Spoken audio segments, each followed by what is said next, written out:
United now on the blue side hope to topple Team EnVy, the NALCS team, on the red side. The big thing, of course, is also what happened in the bot lane. The Jinx pick, even though it managed to win the game technically, was getting crushed in lane, out of lane, and kept dying because there was no support at all for it.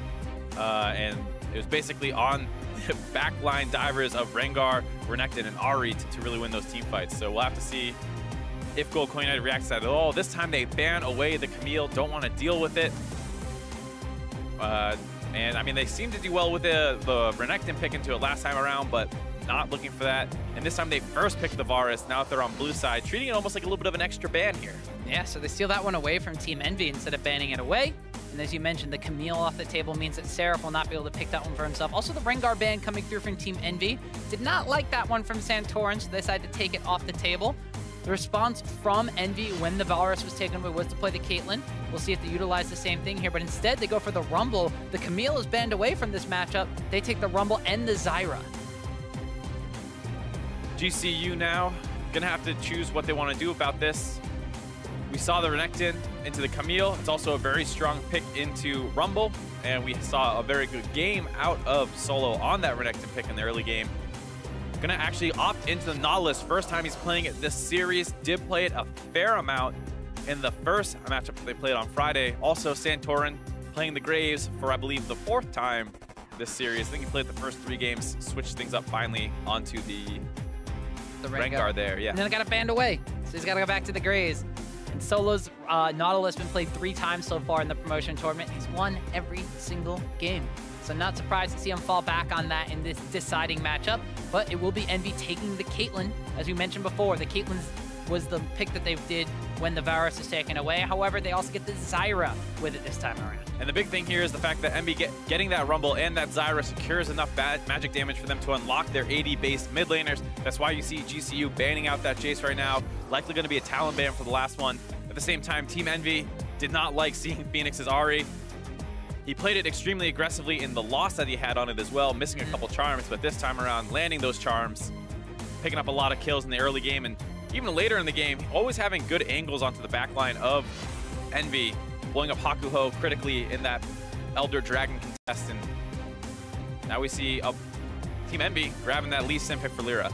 And the big question is also going to be what is the support pickup from the side of Gold United? Because Karma, Zyra, Zyra, Karma have gone back and forth throughout this series. We have Nami, Soraka, and potentially the Malzahar's actually been banned away. So a couple of picks from the side for Mad Life. It is going to be the Orianna in the mid lane for Phoenix, and they're going with the Misfortune, so they're going for the counter pick against the Zyra. The last game counter pick. They have been playing against Zyra all series long, opting for the Karma a bunch of times. Now deciding, well, winning lane is the most important thing for our bot lane here. We cannot risk losing lane. Opting to go for the MF counter pick instead of trying to hold on. Obviously, the Karma was banned away this time around, but no priority on Lulu or anything like that.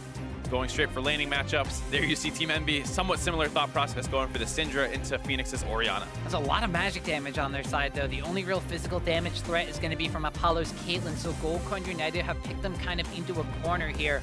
Solo for the lane matchup. We already said that Nautilus is no slouch in the early lane phase. Itemizing magic damage or magic resistance against Seraph means that he's itemizing against pretty much the entire team from EnVy as the big frontline tank. The first frontline tank in this entire series. Right, and I mean, Nautilus can lose the matchup to Rumble, and with that, we know Lyra would like to snowball that. They also have a losing mid lane matchup. Now, over the course of the promo tournament, we've been talking about how Phoenix can basically take losing matchups and win them. You're going to want to see a similar thing out of Solo here, because we saw what happened when in Game 2 when EnVy got a ton of counter picks on the Solo lanes. They were kind of able to crush it with Lyra snowballing them. A somewhat similar situation this time around. Well, if you look at it here, the Orianna into Syndra, last time we saw this matchup, we said that it was in favor of Phoenix with the Syndra. So now there's a potential losing matchup for GCU in the mid lane, a potential losing matchup for GCU in the top lane. And if they lose that bottom side matchup, now that they have taken the Varus away from Team EnVy, things could get really dicey for them. But you do have Mad Life on the counter pick, one of the star players of GCU when they put this team together. He was supposed to come in, help lead the team, and he's done a pretty good job since what we saw at the start of the season. GCU peaking now in the promotion tournament. And he's going to have a lot of influence over this game. If he can crush the bot lane matchup, that is, like we always keep saying, the backbone of Team EnVy. When they do well, usually Team EnVy does well. Last game, a little bit of an exception because the top half of the map got rolled pretty hard. He's going to need to step up. It's game number 5. 2017 Summer Promotion Tournament, GCU and Team EnVy. The winner of this matchup goes into the North American LCS in the summer split. The loser of this matchup falls down into the Challenger Series for the summer split. Jobs are on the line. Everything is on the line. This is about as much pressure as you can play under as a professional player. Obviously playing in finals in giant sold-out stadiums, probably a little bit more, but you've made it to the finals right. At that point. You don't play with a sense of dread quite the way you might play in a match like this. Everything is on the line in this game, and a lot of it is going to rest on the shoulders of these junglers. We've seen Santorin get aggressive invades at level 1. We've seen him die to his aggressive evades at level 1. Lyra has been a big point for EnVy in their early game the entire season. Can he get the ball rolling on Lee Sin? And more importantly, can he influence these matchups that are in favor of Team EnVy in the lane phase?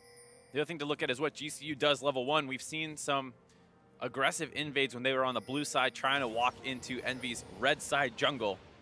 First game worked great. Santorin got a big lead.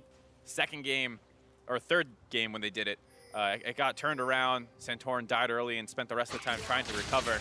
Instead, looking like pretty standard Raptor starts for both junglers. Relatively safe starts for both GCU and EnVy. Both of them starting on the Raptor, as you mentioned, going towards their red buff area, getting leashes from their solo laner. The big thing will be Lyra has a little bit of the playmaking advantage. We know Graves can get very aggressive in junglers. We've seen in the first time that these guys played, both times that they had the Graves games, they went for early invades onto enemy team and were able to not only get some kills often, but steal away buffs and get the large CS advantage. But outside that, for the most part, Lee Sin has a much larger advantage in ganking. And we've said Lyra can't just rely on farming. He does need to get his solo laners ahead or his bot lane ahead. He needs to break the game open for EnVy, because if they end up 1,000, 2,000 gold ahead, is that really enough heading into 25 minutes to close out on the better performing late game team in GCU? Well, we've seen the first adaptation of this match has been Lyra utilizing the mobility of Lee Sin to go straight from his Raptor camp over to his blue buff, and is now doing a full clear of his bottom side jungle, whereas Santorin on the Graves doing a full clear of his own bottom side jungle. We do normally see the Graves kind of going for, as you mentioned, some of those more aggressive invades. We saw the bottom side from GCU pushing up early and aggressive, putting a ward down. Santorin's going to wind up walking in here for the invade. Finds absolutely nothing on Lyra's jungle. Pretty smart path here by Lyra. GCU likely knew that he started on the Raptors given how the lanes were playing. And then Santorin thinks maybe he can do a 3-camp start into contesting him at Gromp or blue buff or something like that. And instead, Lyra skips everything, does his bot side jungle, and then clears up to the top side. That ward not going to give too much vision of Lyra, but it will say which camps he's taken, which can be useful information all on its own, knowing that he's not around that bot side. At the same time, there was a ward being placed down by Ninja, who showed up a little aggressively in this matchup against Phoenix, spotted out Santorin going over towards his Raptor camp. Skyre's Bloom does wind up getting used, but is not going to wind up spotting out where Lyra is. Seraph, however, making the first aggressive move, walks down towards the blue buff side, although there were pings of caution here from the side of Solo, so Santorin knew that was up. Kited his blue buff down towards the bottom side of his jungle, but it looks like Lyra might be making the first move, walks into the brushes, but he is just going to want to get him a recall off instead. Yep, we saw him do this in the previous game as well, just covering for any potential early gank. Ooh, bottom lane, lots of damage going forward as Hakuo flashes and ignites. Mash going to end up healing before that goes off, though, and a good counter exhaust coming out from MadLife keeps his ADC alive. But they do get a huge summoner advantage there. Mash now with none available, Apollo with both of his, and the exhaust down in exchange for Hakuto's summoners. Mash and MadLife getting aggressed on by Apollo and Hakuo. We mentioned this bottom lane matchup will be one that Lyra may want to influence, and he is making his way down here. The aggressive shove-in after that trade situation means that Lyra can kind of just sit here and camp out in that brush for a decent amount of time. MadLife may have the counter pick for the misfortune against the Zyra, but it may not wind up being the pick that goes against the Lee Sin. Did put a control ward down in the brush. Decides to kind of just back away for the time being. Doesn't want to get too aggressive now that Caitlyn and Zyra have kind of shoved up the tower. Looks like he's actually wrapping around, potentially going for a tower dive. Madlife steps onto that trap, procs the headshot there from Apollo's Caitlyn. This is a really hard one to make work. Their minion wave is not getting escorted in at a very high health. On top of the fact that it's been a while since Mash got chunked down low. He is mostly regen up to a safe level. He does not have any defensive healing available or the exhaust, but it will be pretty hard for EnVy to execute that dive. They back away, get some deep vision down. The bot lane's going to keep being able to play aggressive, and this is exactly what EnVy wanted, being able to shove up constantly with this bot lane. 13 CS advantage over Mash. Going to increase that one just a little bit. Those last two picked up by Caitlyn. Does have a decent amount of minions to farm out here, but still only about 5, so he's going to wind up ending at 10 CS disadvantage if he winds up getting every single one of these. So early game advantages for Apollo and Hakuo.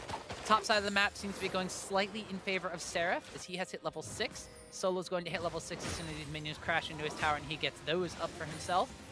But Seraph has his teleport available, is going to wind up going back, picking up what should be an early Haunting Guise. Unless he goes towards his Anyas, and it will wind up being the Haunting Guise picked up first, but he is going to immediately use that to teleport down to this bottom side here. Solo hasn't gone back to buy quite yet. Has to respond with the teleport. He is level 6 though. Just teleport for teleport trade, but no damage done. A little bit of a weird teleport there by Seraph. It's true, it somewhat stops Solo from being able to push out the next wave and then teleport back. Cuts into the amount of farm he would get. But Solo's just going to recall now. Santorin goes up to the top side to push that wave in. And not much happening off the back of that early global usage. Ha, got him. Forced the jungler to go get CS. Santorin's like, great, I'm Graves. This sounds fantastic. Santorin's gonna wind up shoving that minion wave into the tower. Seraph's gonna recall and scrap shield, speed himself up to get back into lane over there. Lyra was around the top side as well, but now that his rumble has appeared back in top lane, no CS for the Lee Sin. Instead, going back, picking up his Tracker's Knife extremely early. Has 2 long swords to his name too. Whereas Santorin has gone back down into his top side jungle, is content to just continue farming up the way Graves shall do with the Tracker's Knife and a pair of boots of his own. Right, and as much as we say that a weird-looking teleport, it's honestly not that bad overall. It doesn't cost you any CS. Their tank gets a little less, not that great overall, but you are a little bit more scared of a Nautilus TP flank from behind in the early stage of the game. Rumble brings a ton of damage, but not very much lockdown. Does limit GCU's playmaking a little bit, maybe. Overall, a much slower game than what we've seen out of a lot of these early games, especially considering the amount of bully lanes available and the early Lee Sin pick for what many consider the best jungler in North America in Lyra. The best jungler has not found the best angle to wind up picking up First Blood for the First Blood King quite yet. There's no ward in this Tri-Brush available. Maybe looking to set his sights on bottom lane as Apollo sets his sights on the Mash, being blocked out the ace in the hole by Madlife. Lyra has now shown up. Maybe instead of going for First Blood on a player, maybe looking for the first tower of the game. This applies a little bit of pressure on this bottom side. More importantly, zoning Mash away from any more CS in addition to this. And this is something that we saw GCU's bot lane doing a little bit when they had advantages in the previous series, is bring down Santorin and make Lyra come to him and just limit Lyra's options, seeing it turn around on him a little bit this time. Trying to go for the red buff. Syndra being the annoying champion she can be, but gets ulted by Phoenix, forces them away from that red buff steal. The command shockwave used, the unleashed power is going to wind up going down onto Phoenix, but he's going to wind up using the barrier to keep himself healthy for that one. Ninja with his blue buff available, but his health bar not nearly as healthy, will walk straight back to lane. Just waiting for the first kill. I mean, feel it. I felt like there was a chance there. Didn't quite happen. Santorin finishes on getting that red buff. Phoenix forcing the jungle invaders out. Lyra once again wrapping around behind. Santorin has vision of this, knows what's going on. Gonna collapse onto Lyra here. Gets ulted by Varus. Chain of Crusher lands, collateral damage, finds it, and First Blood goes to Mash. Oh, Lyra, the superstar for Team EnVy, is the person who makes the first mistake in this critical Game 5. Goes down to the hard CC available to the Varus, blocks him in place. Santorin gets into range, throws this collateral damage over the wall. And First Blood goes to the AD carry, who's been getting pushed in all game long, giving him that little bit of extra gold to help stabilize this matchup. Yeah, so Mash is going to be pretty happy about that. First blood bonus means that he's basically tied Apollo's Caitlyn in gold right now. 3,200 apiece for both of those marksmen on the bottom side of that, despite the CS advantages, about 20 or so in favor of Apollo. At the same time, Santorin has a small CS advantage, what you kind of expect out of the Graves. Ninja continues to be an annoying Syndra. Picks up that blue buff, pulls it all the way over to him. It, of course, gets very mad before getting very bored and running back home. He's very lost at this point. He was running one way, going towards the other. He can't be lost if he knows where to go. He doesn't know where to go. He ran right home. He knows exactly how to get home. He started running the other way at first. He was chasing Ninja. He was still mad. He chilled out. He wants to go home now. I'd be mad, too, if I got ripped out of my home and thrown across the rift. I'm not saying there's no reason to be mad. I mean, like I said, that Syndra's annoying. Well, Lyra, even though he wanted to give it away first blood, smells blood of his own here. 2-level deficit compared to Santorin, but they are going to go for a contest. Seraph is joined up as well. Will be Smite stolen away. The blue buff goes over to Lyra. It's going on Envy side of the map whether he likes it or not. Actually, Equalizer being used by Seraph, trying to zone out from Santorin and Phoenix as Phoenix tries to catch on the Ninja, but he's walked into Lyra and he wants it going down. Yeah, Seraph shoots that ultimate max range, cutting off where Phoenix was coming in to deal with that blue contest. Gives enough CC for the rest of Envy to pick up that kill. In the meantime, GCU was looking to collapse potentially onto Seraph, but he got out. And with all that action down the top side, Envy's bot lane continues to push in. That's the first turn of the game. This is that maximum range Seraph ultimate, pretty much just ripping through Phoenix as the Scatter of the Weak stun also traps him on that side. And Phoenix going for that really aggressive flash forward Orianna ult. Trading 1-for-1 when he still had the option potentially trying to flash back and range with turret. Ninja did have flash to follow, so he was looking to force it, but very surprising to see Phoenix kind of use his long 5-minute cooldown that way. And that's one of the criticisms people have about Phoenix, being too aggressive in certain situations. That might have been one of them. And so Phoenix gives a kill back over. Envy get the first tower gold of the game. So despite giving up first blood, Envy that jump out to an early about 1,500 gold lead here. We're about 12 minutes into this game. GCU looking to try to get something done on Seraph, but he has wound up recalling. GCU do not have the vision on that though. So Solo going to make his presence known in the top lane. See Santorin helps him shove up into this tower. Teleport's available for Seraph, so he can utilize that one to get back to lane if he needs to. But it looks like he's content to just walk and waste some time from GCU. Envy starting off this game much better, despite Lyra's one hiccup when going for that Krug steal. The bot lane still winning that one pretty hard, able to grab the first turret through mostly just 2v2 laning. And then that blue buff invade works out really well for them, grabbing a kill onto Phoenix. Envy continuing to press their advantages on this bottom side of the map. They had the stronger duo lane, lose through the lane phase and the CS, and have been able to establish some forward vision control into GCU side of the map. They're going to transition that advantage into taking the first Drake of the game. It's an Ocean Drake, my favorite Drake. Not quite your favorite Drake, but it will be the first one of the game going over to Team Envy, securing themselves once again a little bit more of that objective control, which is something that Goldcoin United has been pretty on top of so far in this series. Envy instead, though, going to be taking that one away for themselves, continuing to apply pressure on this bottom side of the map with 3 members strong. And Apollo, once again, being a little bit of the unsung hero here. No kills, not really involved in the action that's been going on, but getting a huge CS lead again over MashMe. Continue to chunk him down with that ace in the hole. A couple of auto attacks. Ninja getting aggressive against Phoenix here. Command shot fake gets used. Ninja did not wind up using his flash. Yunli's power comes out, but the barrier actually didn't even get used there by Phoenix. Just pops him. Chains a bunch of damage back on, and Ninja has to run away. Good aggressive play by Phoenix there, trading really well with Ninja. Good footwork to dodge out on some of those dark spheres, but no pressure around that bot lane, so he feels a little unsafe chasing into the fog of war. Ninja holds on to his flash, knowing Phoenix isn't chasing him. Both mid laners back away. No kills traded out.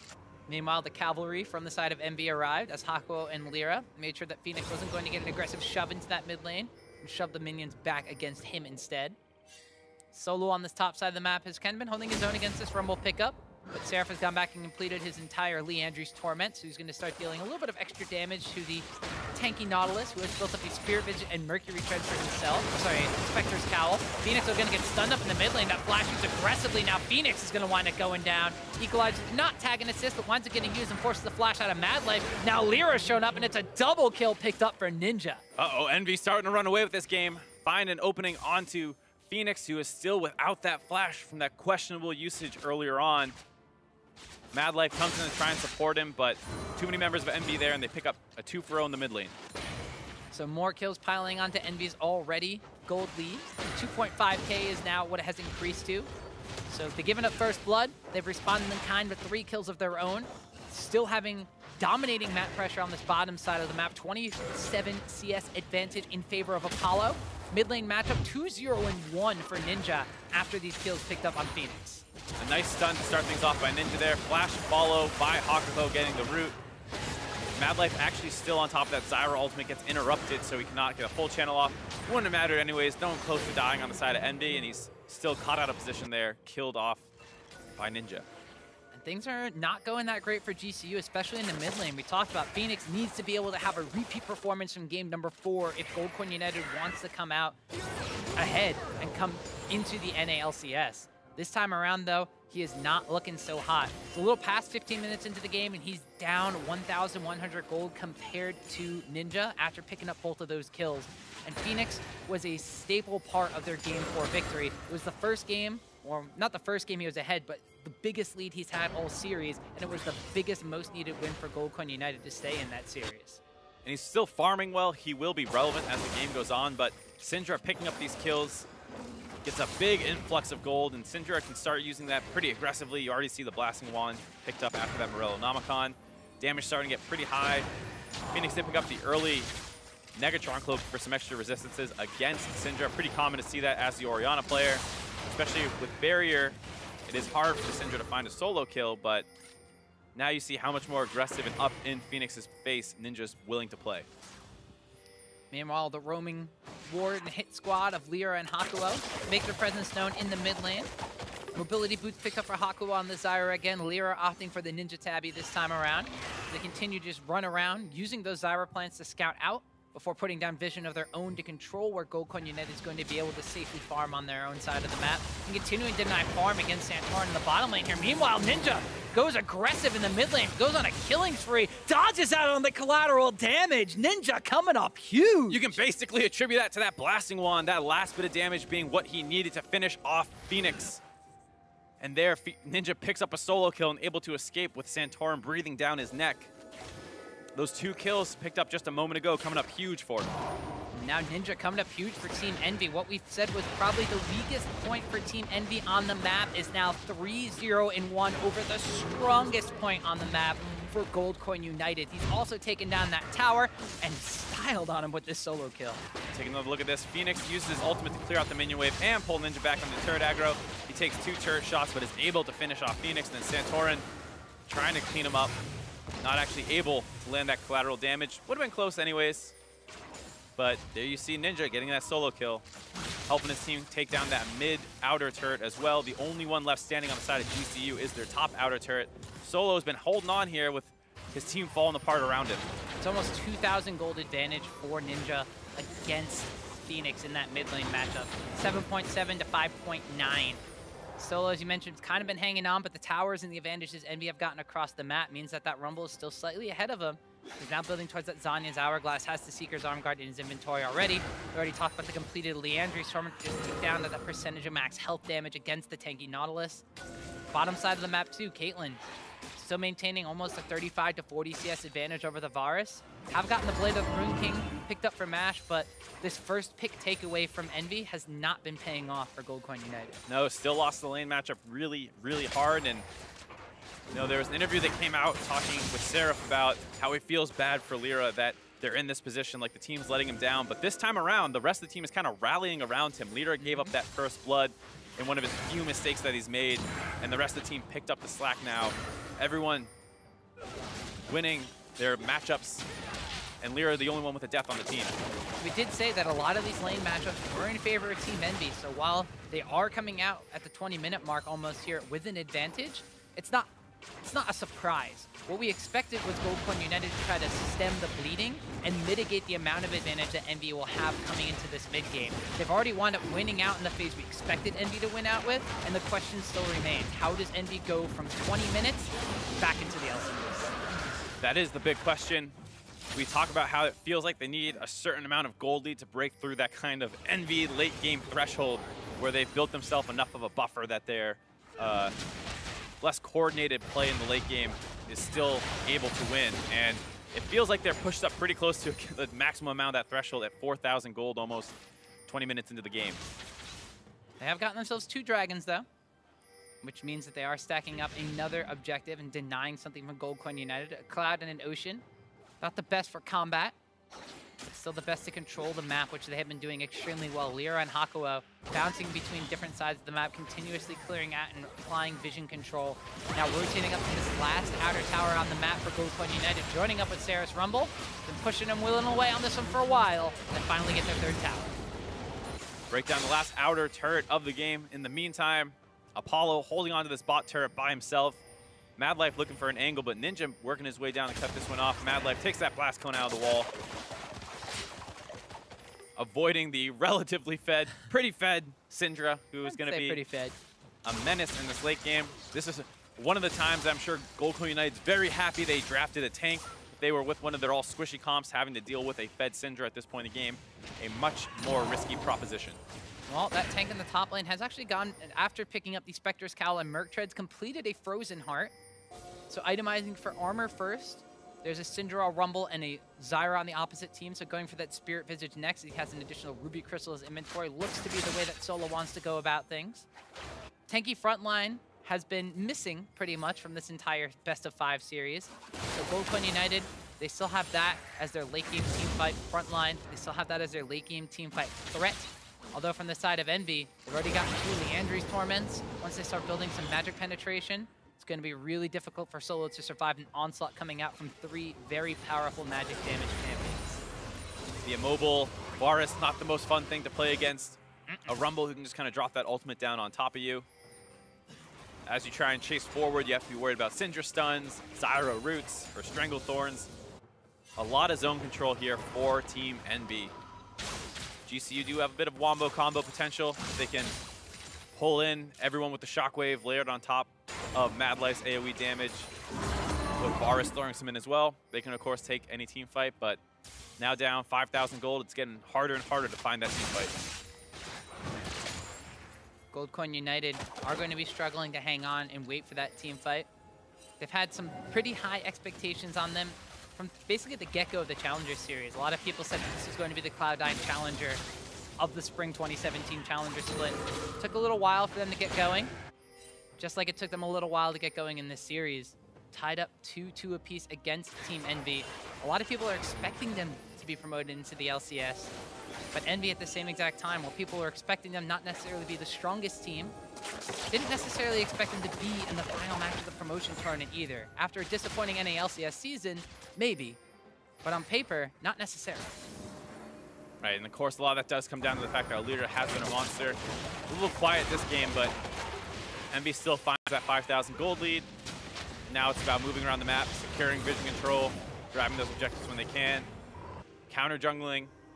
We see that for a little bit there, Santorin had a pretty large CS lead. Since he's lost control of his jungles now, he has not been able to keep up the farm. Lyra taking away his entire top side. And for the Graves who wants to keep farming up over the course of this game, it's a little rough to have to keep sacrificing camps like this. Nope, we're going to see Syndra getting the Scatter Weak stun down onto Phoenix. That's a flash away from the Equalizer as well. Command Shockwave winds up pulling 2 in. The bullet time gets channeled, but they're not able to find a kill on the Ninja, but they are focusing down now onto Seraph. Tanked up a couple tower shots. Solo joins the fray. His depth charge is available, but will he wind up shooting it out? Looks like the rest of EnVy backing away. And that's what we're talking about, that kind of AoE wombo potential. Phoenix does not get blown up at the start of that fight. A little bit of an early equalizer by Seraph there. Maybe could have waited for the flash out before dropping that one down. Either way, Phoenix gets out, pulls in 2 members of EnVy, and you see Madlife drop that ultimate on top of them. Almost able to pick up Ninja. Seraph flashes in, trying to finish off the kills. But there was no Mash or Solo there to bring the real lockdown CC that they might have needed to try and turn that one away. So GCU cannot actually pick up a kill off that attempt from EnVy.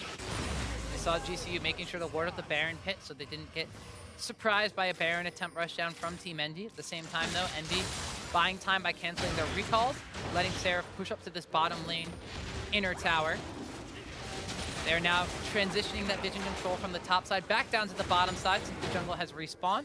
We continuously see Lyra, him and Seraph both punishing Santorin, stealing away all of his jungle camp. Actually super surprised surprised to see the fact that Santorin is keeping up with Lyra, considering this has been going on since about 15 minutes into the game. It's getting worse and worse. Just a second ago, we were saying, oh, Lyra's even with him. Now Lyra has a 10 CS advantage.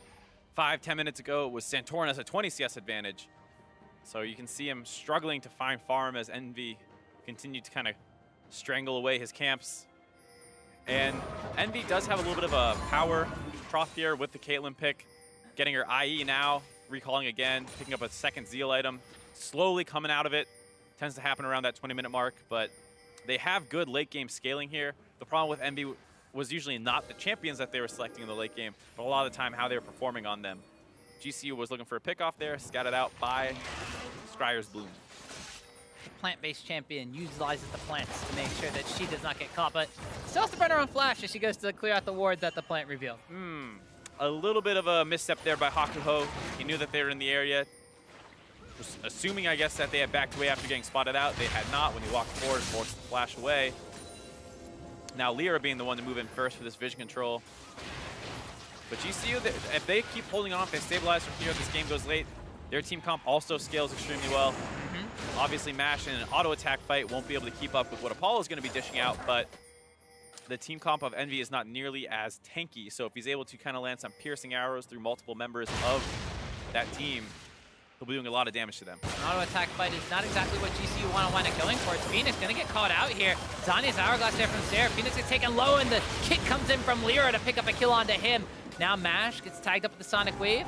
Resonating Strike will not follow. Discipline here from EnVy. They're deciding to focus down, rotating around back towards the top side where Apollo, very quietly, didn't even see him there, been pushing down this top lane tower. Nice map movements by EnVy there. They're able to pressure in all three lanes at once. Phoenix is walking forward to try and contest the wave clear a little bit. And Seraph rotates up from the bot lane, gets an angle onto him, and is able to slow him up long enough for EnVy to collapse in and pick up a kill. And off that kill, they pressure around the mid lane. GCU has to respond to that. Now that their main wave clear and Orianna's down, that buys Apollo enough time in the top lane to push that one in. And Lyra moves in for the last hit on that turret. We saw Madlife utilizing the bullet time just for wave clear duties, but it was to no avail as the tower in the top lane winds up going down. The first inner tower on GCU sides falling, and the fourth that EnVy's been able to pick up on the map. Most importantly, looking at the fact that 5-1 in kill score, this is a way less bloody game than the other games of this series. 4 of those 5 kills for EnVy are all on Phoenix. Having another disappointing performance in this final match of the promotion tournament. He looked great in his first 2. Struggling today. There's a question of how many times can he put out consistent performances like that. He struggled in Game 5 versus Piglet yesterday. A lot of people were saying, well, how many great games in a row can you really expect out of him? But now, maybe letting the pressure get to him a little bit has not looked like himself today. Apparently the number is not 14, because that's how many he's played so far in this promotion tournament. Both EnVy and GCU have had a long, arduous road to get to this point, but EnVy looks to be the ones that are currently taking the high road. 3rd Drake of the game, 2nd Cloud one coming up for Team EnVy. They'll be rewarded with a 3rd Cloud Drake if they so choose to wait that long to end this game. The one Infernal Drake we see this series doesn't actually spawn, just shows up on the wall, telling him that I'm here, but I will not show up. Just wanted to tease you a little bit. Tease me, he did. About an 8,000 gold advantage for EnVy. This game has been a bit of a departure from the style we've normally seen them play, which has kind of been aggressive, making a couple of forced mistakes. They did give away first blood. That was their only mistake that they've given up this game. They haven't given up a dragon, haven't given up a tower, haven't given up a kill since. And they're looking pretty good. That tends to happen in the high pressure games. As the pressure goes up, people start playing a little bit more conservative. So EnVy, after they get that lead, not going for as many crazy plays, but now they feel like they've got enough vision control to force down onto this Baron buff. It gets scouted out by the blue trinket, and now GCU's TPing in. Not the most conservative play. They don't have the most damage either, but Solo's going to wind up teleporting in. The bullet time gets challenged here by Madlife. The equalizer goes out, and Madlife wind up going down. The Zanya's Hourglass is used already by Ninja. Solo's going to get melted as Seraph goes golden as well. He's going to wind up trading his life for that one, but they've locked down onto MASH, and EnVy comes out ahead. EnVy able to get a 3-for-1 off that Baron bait. Solo teleports in, but the team is not there to back him up right away. Phoenix was nowhere to be found at the start of that fight. And they see that they are able to melt down both backline members of Team GCU as well. Seraph had a really nice equalizer there. you'll see Solo shows up. No one there to combo with him. That'd be great to see an Orianna Shockwave pulling multiple members in there.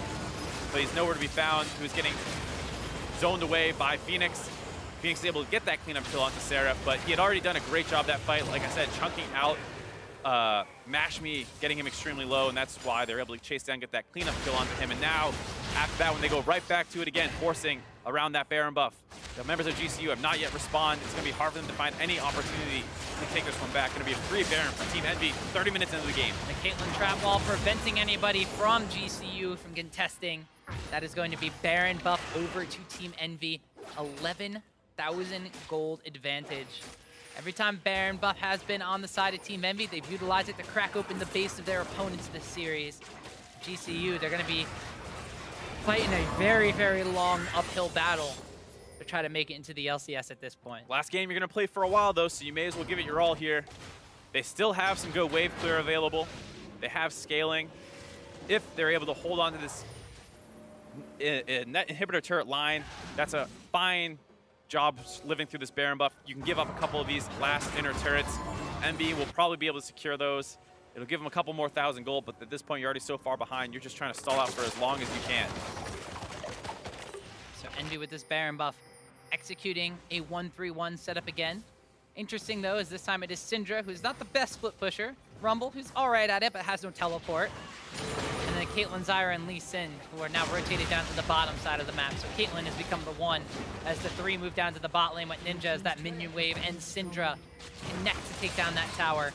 Apollo with his rapid fire cannon finish and a Vampiric Scepter now in his inventory post Baron take are going to be content pushing down this mid lane tower, and Goldcoin United are nowhere to be found to defend these towers. Like you said, Mark, they have to fall back and defend against these inhibitor towers.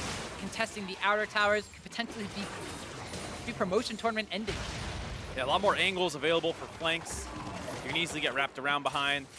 So they decide to not really contest those, instead opting to hold down under these inhibitor turrets, but there's still a lot of pressure for EnVy. They have a ton of skill shots that they can just send out to try and catch out members of GCU. The long-range stun of Syndra. Ooh, Ninja! Getting caught up there by Phoenix, utilizing Command Shockwave, but Ninja's going to be able to survive. Big team fight tool down, though. He uses it to chunk out Ninja. Ninja's still around half health, though. And he has that Ocean Dragon regen kicking in a little bit. Gotta be careful, though. Yep, is gonna get chunked out once again by the command attack. Whoa. And dissonance. Almost goes down to the arrow coming out from Mash, but does go a little bit too high up. GCU now, as you mentioned, about a minute left on this Baron buff storm that they have to weather. As long as they don't lose any of these inner inhibitor towers, things are looking okay for them, but okay does not mean that they will survive. Yeah, okay is more like, that didn't kill you, so you're alive, that's great. But you're still, you know, grim outlook. 14,000 gold advantage almost here for Team EnVy now. Baron power play. Gonna be pretty good. They're taking 3 towers, got a couple of kills. It's flash forward from Ninja, trading aggressively down onto Phoenix. Is gonna wind up getting a little more damage. The Locket winds up coming in here as the flash forward from Mad Life saves his mid laner, but now Solo's getting rooted up and caught out. EnVy getting a little bit aggressive there. Aggressive summoner spells from Ninja on the bot side. Trading summoner spells between the mid laner, able to pick up 1 bonus flash there as Mad Life wanted to get in range to make sure he got that Locket down to keep Phoenix safe. But with that pressure now, Ninja escorts another minion wave into this bot turret, starts chipping away at it. You see that long range stun that we're talking about, stops Phoenix from being able to walk up and wave clear. Slowly and steadily, they're chipping these turrets down, but they only have 10 seconds left on their Baron buff. So Baron buff just set to expire. EnVy Majors continue to push up a couple more waves, and then wind up going back and spending some of the money that they've acquired and been holding in their pockets for a little bit of time. You see Equalizer actually being used across the back line. I stand corrected. They might just want to go for this inhibitor tower, and that one's going to wind up falling. The first of 3 as the Baron buff will be expiring in just a little bit. Of course, the extra duration from Lyra, keeping that one alive a little bit longer. Solo's going to get strangled by the Stranglethorns. Command Shockwave locks down the Ninja and Lyra. It's going to be 1 shutdown here as the Guardian Angel gets popped by Solo. So they will wind up taking down an inhibitor tower. They lose Ninja, and they get the Guardian Angel from Solo. Able to keep their inhibitor alive critically so that there is no super creeps funneling into that bot lane when the Baron buff respawns. It'll make it much easier for GCU to contest that when that occurs. A nice zoning equalizer there out of Rumble forces GCU away from that bot lane turret, so they're able to use that extended duration from the Lee Sin masteries having that Baron buff a little bit longer. They use that to take that first inhibitor turret. Critical to crack that one. It makes their next Baron, if they're able to secure it, much easier to use. But then a really nice focus down by GCU. They're able to turn it around, get a kill onto Ninja, shut him down, get a little bit of gold back onto your team, and most importantly, keep that inhibitor alive. Almost 5,000 gold Baron power play for Team EnVy. GCU, if they want to come back in this one, they're going to need multiple catches like that in order to do so. 14,000 gold disadvantage. There was a 5,000 gold advantage increase just among that 4 minutes and 1 second with the runic affinity from the Baron buff gained by Team EnVy. Very, very difficult position here. They're close to some big item power spikes here. Phoenix working towards that death cap. If he can grab that before this Baron comes up, maybe he can grab enough damage that if EnVy mispositions around Baron and they're not careful and he lands a huge shockwave, maybe he can start turning this game around. That's really the big item that I'm looking for here, as well as maybe Misfortune getting a little close to that Black Cleaver, but knowing how supports tend to be a little bit weaker and not having that Kindle Gem quite yet, probably not going to grab that one too soon. GCU were looking to potentially bait something out from EnVy, but they will be spotted out by some good plant placement coming out from Hakuo's Zyra. EnVy continuing to pressure down this bottom side, Rumble on the top side. Seraph has his teleport available, so he can group down towards the bottom side if he so chooses to with that in just a couple of seconds. But the bottom lane inhibitor being exposed is the focal point for Team EnVy and their aggression right now. Choosing to try and grab this before the Baron buff. We talked about how much easier it makes taking the Baron buff later on in the game, grabbing that extra pressure point in the bot lane, so they're trying to force around this before the Baron buff comes back up. You see, good wave clear by GCU makes it very difficult, but Seraph teleporting down, wants to force. Yep, so 5 members strong from EnVy will meet 5 members a little less strong from Gold Coin United. A solo in the front line tanks up the Sonic Wave. Apollo placing down multiple annoying Caitlyn traps. Almost in a Connect 4 pattern. Trying to set up a line that they can retreat over if GCU tries to advance onto them. Seraph probably going to drop a zoning ultimate here soon to try and force them away. Not quite going yet. Lyra walking up, but no one's finding a chance to start actually hitting this inhibitor. Gets a little aggressive. He has Deadman's Plate ran to his own for a bit of tanky statistics and has gone for a Quicksilver Sash for himself. If he gets locked up by something, he will be able to just utilize that to get out. Goes in, uses Santorin to kick Phoenix back in. That's Orianna down. There's no command. Shockwave left open. Bullet Time tries to go across the members of EnVy, but they've chunked out MASH, they've chunked out Santorin, and they've taken down the inhibitor. Lyra makes the game-breaking play for Team EnVy there. Finds an angle onto Phoenix seemingly out of nowhere. Gets the kick into his team. They blow him up. That takes the bottom inhibitor. That allows him to rotate up, take the mid inhibitor. And during this time, a big minion wave is on the top side. Lyra caught a little out of position now, barely able to stay alive. Tries to take him down with the depth charge, but he is going to safeguard to keep his health bar healthy. Inhibitor number 3 goes down. EnVy on the cusp of re-qualifying for the NALCS. They see the path ahead of them. All 3 inhibitors down now. We'll take another look at that huge play by Lyra. Like you said, connects with a Sonic Wave onto Santorin, rides in, ward hop, flash behind Phoenix, knows he still has no summoner down, or no flash available, and is able to get the kill there. And with that, Baron buff is all too free. They grab that one. They're going to reset before heading in for this final push in Game 5, trying to close out GCU. Team EnVy, 10th place LCS team. First place if you count only the early game, but the entirety of their game has been their Achilles heel. This 40-minute game almost. They are on the cusp of re-qualifying for the North American LCS with a second Baron buff, with a massive gold advantage, and a refound synergy between multiple members of your team. You mentioned early on, Lyra eating away first blood. Seraph saying that he felt bad for putting his jungler in this position, being in the promotion tournament as a team. Ninja, the Achilles heel for EnVy throughout their entire spring split. Multiple members of this team stepping up, rallying around Lyra in this final game number 5. And Lyra rewards them for giving him that breathing room in the early game after his mistake, and he hands the game back to EnVy after his team kind of carried him through that early phase of the game. Baron buffed up Envy. This could be the last fight. Solo is just melting. That's supposed to be the tank line. Guardian Angel gets popped. Seraph does wind up going down, so it's top laner for top laner, traded back and forth, but there are multiple super minions in the base of GCU. They have to fall back to defend. Mad Life will tank up the ace in the hole, but one Nexus tower is down. Only one left between Envy and the summer split of the North American LCS. They've popped Phoenix. They've popped multiple members of GCU, and Team Envy, welcome back to the North American LCS. A long, grueling road for Envy there. Goes the distance in the final match of the promotion tournament, earning their spot back into the LCS. Gotta be a huge relief for the team.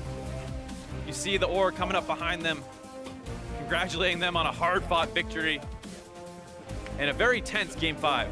Hard-fought does not even begin to describe this.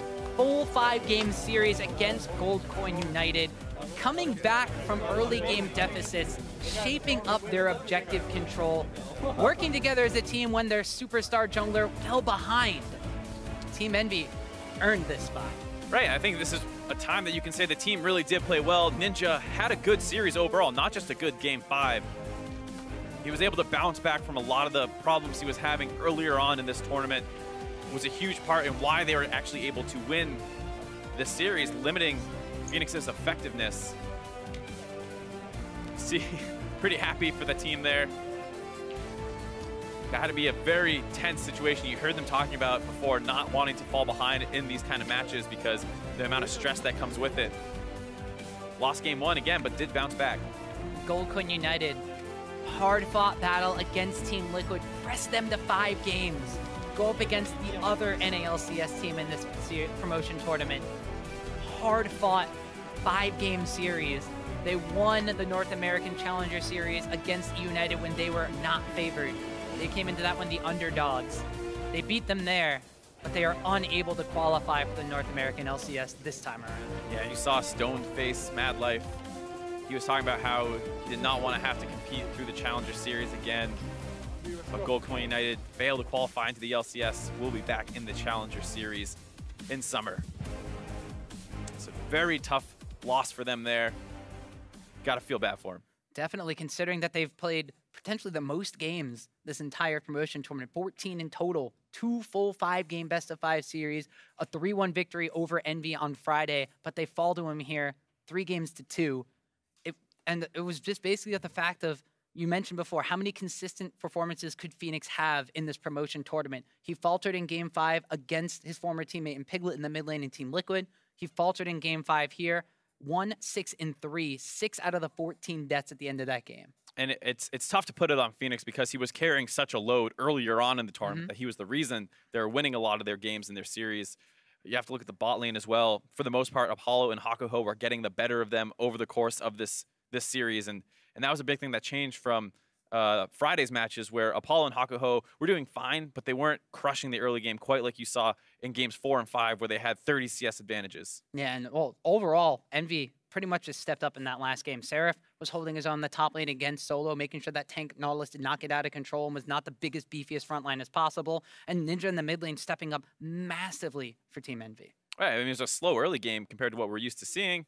Lyra had that one uncharacteristic mistake that we almost never see out of him, but the team rallied around him and were able to give him enough breathing room that he could finally make the big play. Yeah, and the biggest thing, I think, is just watching Envy, not necessarily throughout the entire promotion tournament, but specifically in that best-of-5 series, kind of evolve as a team. We saw, like, you know, the pieces kind of working against GCU on Friday. They didn't necessarily come together until they were against United, and their bottom lane was smashing that lane of Deathly and Zazel, continuing to be the consistent backbone. And then the individual pieces kind of came together when one of them was falling behind. They're able to kind of make up for some of those disadvantages and come back from deficits rather than just only win through leads. Yeah, being able to adapt to what was losing them games on Friday. You saw that they had a different strategy this time around against Envy, who was able to exploit them a little bit in their first matchup. Well, to hear more about that series from a player's perspective, we're going to pass